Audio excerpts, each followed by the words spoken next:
As the 20th century approaches its end, the conviction grows that many other things are ending too. Storm warnings, portents, hints of catastrophe haunt our times. The sense of an ending, which has given shape to so much of 20th century literature, now pervades the popular imagination as well. The Nazi Holocaust, the threat of nuclear annihilation, the depletion of natural resources, well-founded predictions of ecological disaster have fulfilled poetic prophecy, giving concrete historical substance to the nightmare or death wish that avant-garde artists were the first to express.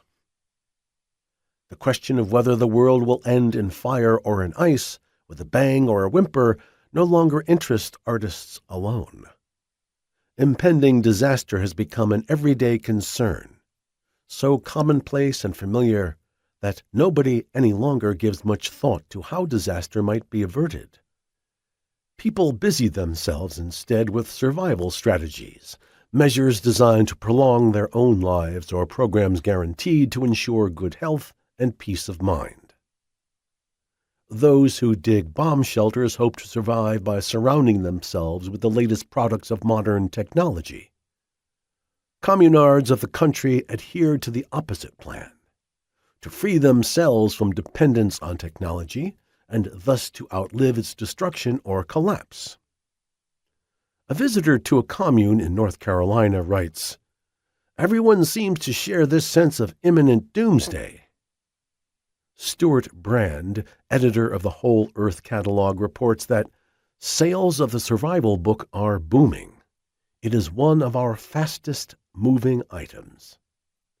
Both strategies reflect the growing despair of changing society, even of understanding it, which also underlies the cult of expanded consciousness, health, and personal growth so prevalent today. After the political turmoil of the 60s, Americans have retreated to purely personal preoccupations.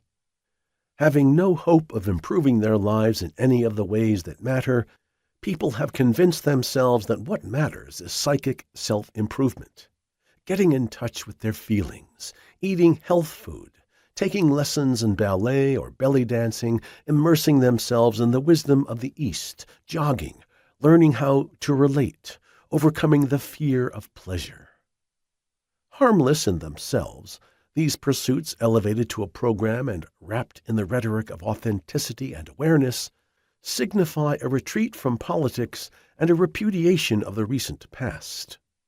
Indeed, Americans seem to wish to forget not only the 60s, the riots, the New Left, the disruptions on college campuses, Vietnam, Watergate, and the Nixon presidency, but their entire collective past, even in the antiseptic form in which it was celebrated during the bicentennial.